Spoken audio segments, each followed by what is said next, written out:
Mr. Pinion, thank you for being with me today. I want to thank you for that, first of all, and I want to introduce you to Mr. Phillip Pinion, a man with many hats, minister, state representative, entrepreneur, businessman, consultant, son, husband, father, grandfather.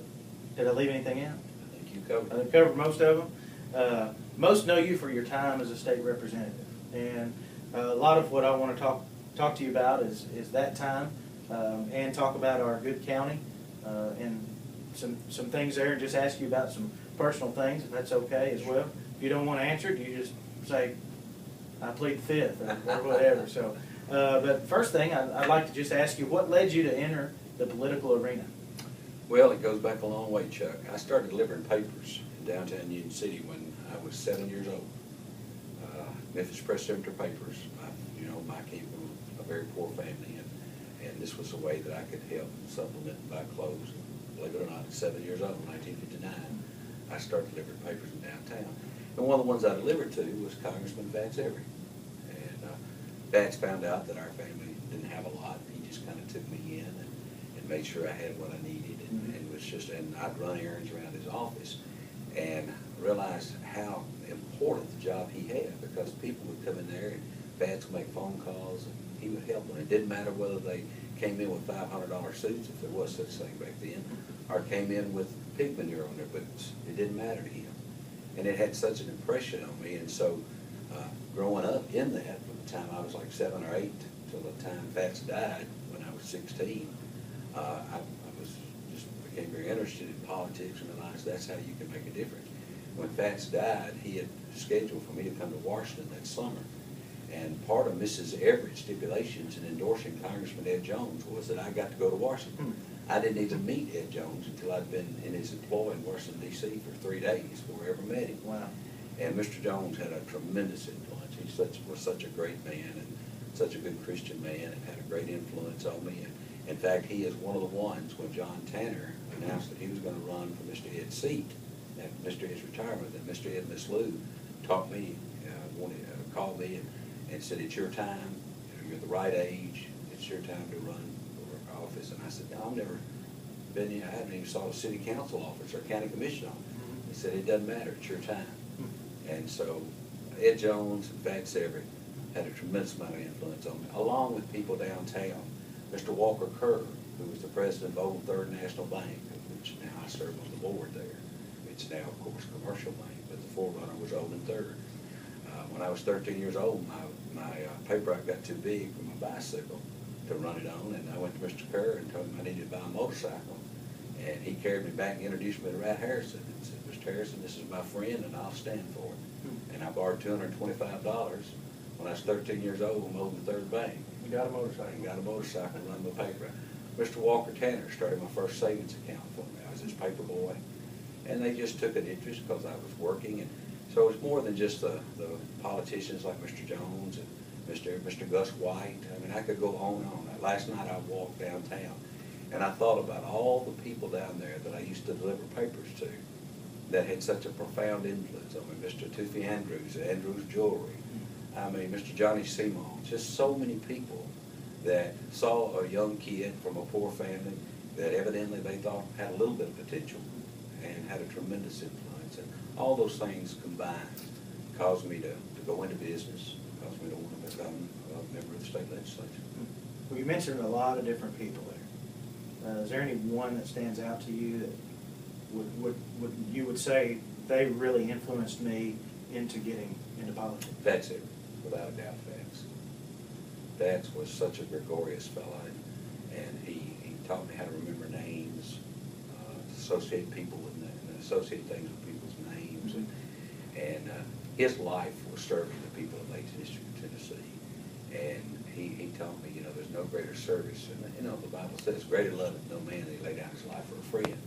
Well, what greater love can you have in your community than trying to help the people and making a difference? I believe God put us all here for a purpose. We could either go through this world, take it up, breathing God's good air and taking up space, or we can go through this world and try to make a difference. That's something to live by. Well, during your time as representative, you were part of a lot of good things. What would you say was one of the greatest accomplishments you had during your time in the legislature, something really good that you saw take place? Well, there were many things. I believe my first few years up there, first many years up there, I didn't try to pass a lot of legislation. I believed I was sent up there to help the people of Obion, Lake, Weebly, the counties I represented, Gibson, Dyer. And one of the very first things I went after when I got to the legislature, I never will forget my first meeting with Ned McWhorter. He said, son, everybody comes here for a reason. Now, what is it you want for your district? And I said, Governor McWhorter, I need another prison in Lake County. I said, our industry down there is dried up. At that time, we had about 20% unemployment. And I said, I want another prison. I know there's going to be another building, and I want it for Lake County because we need the jobs. Well, as it would have it, Governor McWhorter was proposing a 3-cent gas tax, which I was opposed to. I didn't want to vote a freshman legislature to vote for a gas tax. But they needed the votes. They came to me and said, can we swap you that gas tax for the prison? I did some figuring, and it would cost the people in my district about $20 a year, but I'd get 500 jobs. So I took the 500 jobs and voted for the gas tax. 20 a year for 500 jobs? I think we'd take that in Obion County right now, don't you? That was one of the things. I-69 was another thing. John Tanner and I worked so hard to get the state and federal funding for I-69 and to see it coming about right now, because they told us that when it's completed, it'll be 48,000 jobs west Tennessee. You know, we can go to the port at Grillfoot, the port on the Mississippi River. That was another thing John and I both worked very, very hard on because of the jobs that it can bring to West Tennessee. And then the spillway, because we had the federal money for the spillway. Mitch McConnell, because of 4 farmers over in Kentucky, knocked it out of the federal budget. And it just, as luck would have it, I became chairman of transportation that same year. And with the governor's help and Commissioner Nice's help, we took the $20 million it's taken to build the spillway out of the state transportation fund, because there is a bridge there and so forth. And Reelfoot Lake is so vital to us to see. And if that spillway broke and it was leaking bad, everything but Lower Blue Basin would have been drained, and Reelfoot would have become a swamp. So I guess there are many others, but those 3 stick out in my mind. Wonderful. That may be more what you wanted to know. No, that's perfect. Thank you. Was there a moment in one of the sessions or a committee meeting that maybe stands out to you? I think the one time that stands out the most to me was when we were going through the income tax debacle. I opposed the income tax. I told my constituents when I ran the time it was up that I would not vote for it. And there was a lot of pressure to try to get me to vote for it. And I couldn't do it. And I can remember sitting on that floor, first time in history, with the machine open for an hour and 45 minutes, I think it was, or an hour or something like that. And, trying to round up the votes for the income tax. And I think everybody that was there in 2000, and it was 2002, I think that's probably a moment we'll all remember. There were many others in committee. When you pass legislation, when I passed the bill that allowed the pro-life license plate, I'm very pro-life. The little baby you see on the license plates, choose life. That was something that I was very proud of passing on the House floor one Thursday morning, and those I remember, and some other things, but there were a lot. When you serve 20 years, and I was fortunate enough the last 10 to be in leadership as chairman of Corrections Oversight for 4 years, chairman of Transportation 6. I was on Finance, Ways and Means for 10 years, so, having Jimmy Napie as speaker was very good to us folks in West Tennessee. He made sure that we got on the right committees. Every one of us were pretty much in leadership. Well, I know with a lot of good things that take place, not everything can be positive. What's maybe one thing that you wish could have been accomplished that you were unable to see take place? Well, I think there would be several things. One of the ones was that Senator Herron and I sponsored some significant legislation regarding pro-life that we really tried hard to get through the legislature, and we could not. And one of the reasons I'm such an avid supporter of Agape House in Martin, and my wife, who passed away 7 years ago, was such a significant supporter. In fact, at her death, we asked the contributions be made to the Agape House, and a lot of wonderful people did that. I wish we could have passed more legislation to restrict abortions and to help these young ladies understand exactly what they're doing. And I guess if any regrets, because I carried those bills, I carried so many of those bills through the years. And then if you get to the economic side, you know, this death tax thing that the legislature has finally begun done away with, we had worked on that along with my good friend Beth Halton, who's now Speaker. Beth and I came to the legislature together, and a lot of us, especially having a farming community, and I actually have seen people have to sell their farm to pay the inheritance tax. Can you explain that a little bit? Well, the way it's set up is that it's called the death tax, but when, you know, let's say a farm was inherited and 30 years ago or 50 years ago or whatever, well, now that farm is worth significantly more money than what it was when it was inherited. And if at the time with the federal government, now they have raised it. Some time ago, the federal government, if you had an estate of over $1 million, you had to pay a federal inheritance tax and a state inheritance tax. Well, the federal government's been consistently lifting theirs to where now it's got to be as much as $3 million. But the state of Tennessee didn't. And I actually remember one year when we balanced the budget on a man's death, the inheritance tax was so much. And I thought, man, this is wrong. This is terribly wrong. And now the legislature, with the help of the governor, are raising the limits in 2016 and will be completely gone. So I think that's a good thing that we had tried to work on in years past, but we couldn't get anywhere, and they found a good success. But it's been a success now. It is a success now. You just weren't able to see it. Weren't there when it came to fruition. Right. Well, at least it's going through now. That's right. Not that I'll be in that price range. Maybe someday. Well, what do you see as a major challenge? Let's kind of take it closer to home, I guess. What do you see as a major challenge or a couple of challenges for Obion County right now? Obion County, in my opinion, sat on its laurels too long with Goodyear and was satisfied. And finally, because of Goodyear leaving, people are beginning to wake up. But it's going to take a lot more than just saying we need to do something. It's going to take a cohesive effort among what I call the younger business leaders like yourself and so many of my friends that I serve on the bank board with, getting together and saying, look, we got to make some decisions. We've got the right infrastructure coming, I-69. We got the port in Lake County. We're fixing the spillway. We got 45 coming in. It's going to be 4-lane. Literally every road leaving Union City is going to be 4-lane. You know, very few towns can say that. You know, and we need to play on these things and begin working together and work to reach out to as many industries, to the ECD in Nashville, and reach out and start marketing Obion County for what we've got, the airport. I mean, one of the things that the Commissioner of Transportation did before I left was gave us 2 great grants for the airport, where with the runways being expanded, where we can take everything up to about a 727 now. The new entrance off of Highway 22 to the airport. It was a gift. The commissioner came and said, we're doing this because of the water you carried for this department for so long. You know, we've got everything going for us here, but we don't have the comprehensive effort going forward. You know, we don't even, we don't seem to be pulling together and saying, and it's going to take more than just a few. It's going to take a whole group of young people to come, young business people. I'm talking about people in their 30s and 40s. Coming together and saying, okay, what do we have to do? Let's make some sacrifices. Let's get together and get some people, and we'll work as committees, we'll work as teams, and the industrial board is trying, but, you know, it's a new day, and we need new marketing efforts. We've got everything going.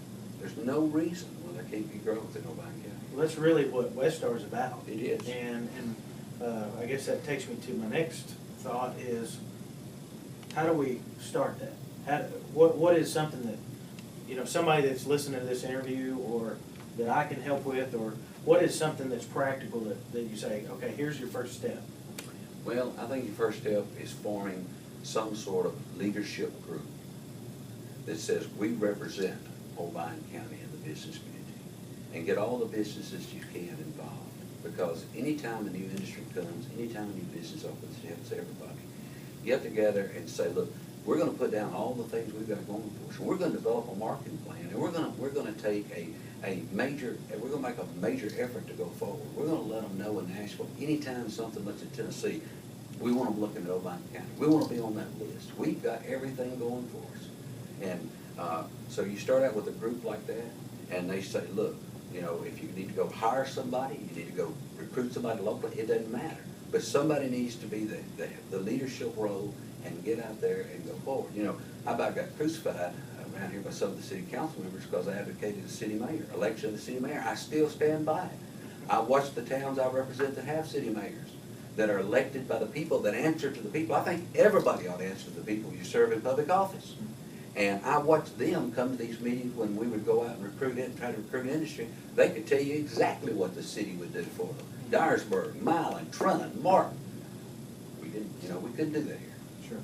And I think that's one of the problems that's going to hinder the growth of Union City. And I've said, only people who criticized me were some of the city council members, and that's all right. I've been in politics long enough. I'm used to criticism. You got pretty thick skin, don't you? I think it's the right thing to do.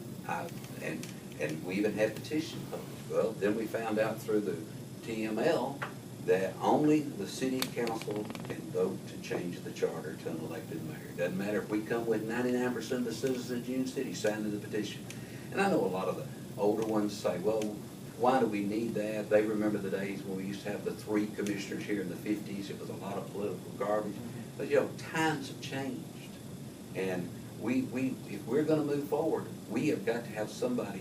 And Terry Haley is a great mayor. He's been a great mayor. Nothing against Terry, nothing against Kathy Dillon. She's a great city manager. I just think that it's time we put a face on the city, elected by the people, who knows what he can say to industries that are looking at West Tennessee. This is what we can do. And I learned a lot from watching Dyersburg. Dyersburg, I mean, back in the 80s, when Sylvania closed and a bunch of other factories closed down there, they had some real tough time. Dyersburg and Obion County pulled together. And I noticed when I got home in the paper, the bickering over the school system and what the county court did. You know, that kind of stuff needs to end. It's all about the future. Both of my boys got their college degrees and they had to leave here because there weren't the jobs. You know, and even though we had worked and everybody's worked, it's going to take a lot more to keep people here, keep our young people here. And it's got to start with this generation. Our generation is past. You know, some said, want to know, was I doing that to run for mayor? I wouldn't have the job. I've done my political service. You know, I got all this pressure to run for the state senate. And I said, I have done my time. I want to see the younger generation come up. It's time, as John Tanner and I both decided, it's time to pass the man along to a younger group. And Union City, Obion County needs to pull together.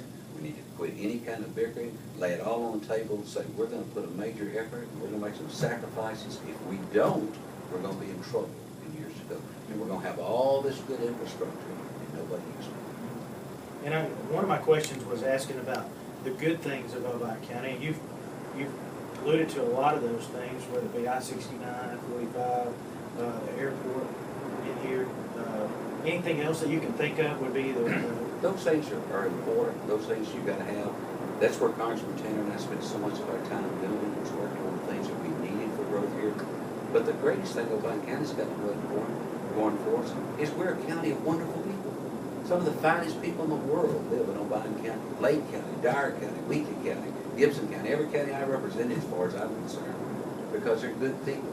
And they want to do what's right. We live in a good Christian community. Our crime rate is low. It's a good place to raise kids. I raised both my boys here in this town.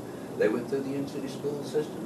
Wouldn't trade it for anything in the world. They got great education, went off to college, never had any problems. You know, and it's a great place to live. It's a great place to raise children. And that's even more important than all the infrastructure, in my opinion. What is something you would be willing to share that most people would not know about you? Wow. I don't know. I would have to think on that. When you serve 37 years in ministry and 20 years in legislature, people pretty well know everything there is. As Cotton Ivy used to say, if you don't want your pedigree run, don't get in politics, because they'll run your pedigree. I really don't know. Like I said, my life's kind of been an open book for so long. I guess the fact that I'm you know, when some of my Christian friends may not like it, but you know, I was a teetotaler for 30-something years, and I had 8 stents put in. The doctor put me on red wine.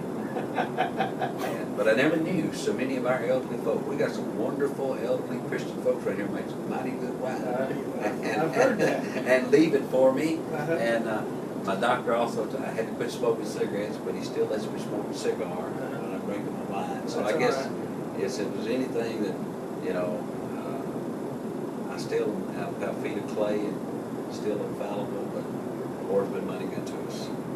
Well, if you were to be able to go back in time and could pick an age that you'd go back to and do something a little bit different, what age would that be? Why? And what would you do differently? That's a difficult question, Joe, because my friend Joe Exum and I were talking the other day, you know, Joe from Walmart. We lived the American dream. We started out, both of us, in very poor families. We built businesses, made a considerable amount of money.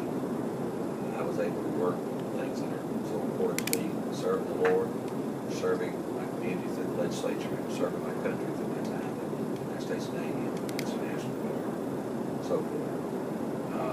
The best age in the world, I think, I started the wholesale food business when I was 23. I guess the best age, if I go back, would be 25.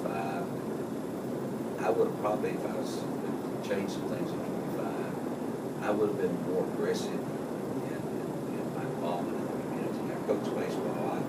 My involvement was always with church, my children.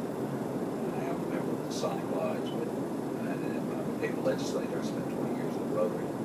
But I would go back and become more involved in the community. I was 35 when I again ran for office and really got involved.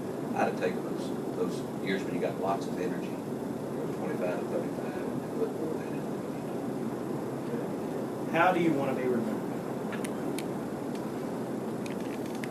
Well, first of all, I want to be remembered as an honest man that was honest, told the truth, stood by his word. I've always said with my boys, I didn't want to remember them to remember the house I built for them, the cars they drove. I wanted them to always remember that they never went to bed at night, that I wasn't my knee beside their bed if I was home, if I wasn't, my wife was with them. I hope someday when they plant me out here at Eastview that they'll just drive by and say, you worked hard, you did a lot of fun. Well, I will be able to say that, I know for sure, because I consider you a dear friend of mine, and also appreciate your hard work for us on our behalf in Obion County. And on behalf of the Obion Countyans, I say thank you and appreciate your time and your effort, and I appreciate your time right now. So thank you very much. Thank you, Joe. Thank you.